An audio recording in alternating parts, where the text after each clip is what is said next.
రావడం. బట్ భగవంతునిది నిర్ణయం వేరే కదా! సో, అలా జరిగిపోయింది. కొన్ని సంవత్సరాలు గడిచిన తర్వాత భర్త చనిపోవడం, కొడుకు చనిపోవడంతో తను డిప్రెషన్‌లోకెళ్ళిపోయి, మళ్ళీ కోలుకుంటూ భక్తి పాటలు పాడుతూ తను ప్రెజెంట్ ఇప్పుడు రాజకీయాల్లో కూడా బీజేపీ పార్టీలో చేరింది. ఈవిడకు కూడా ఎన్నో అవార్డులు వచ్చాయి. ఎప్పుడొచ్చామన్నది కాదు, బుల్లెట్ దిగిందా లేదా అన్నట్టు ఈవిడ నిరూపించుకున్నది. పాడినవి కొన్ని పాటలైనా కూడా ప్రేక్షకుల హృదయాల్లో చిరస్థాయిగా నిలిచిపోయే విధంగా ఈవిడ పాడింది.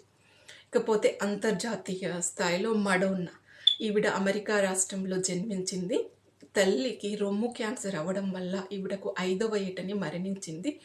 తల్లికి దైవభక్తి ఎక్కువ. అందువల్ల ఆవిడ ఎక్కువగా నన్స్ ఇంటికి వచ్చి పోతూ ఉండేవారట. ఆ ప్రభావం తిని పైన పడింది.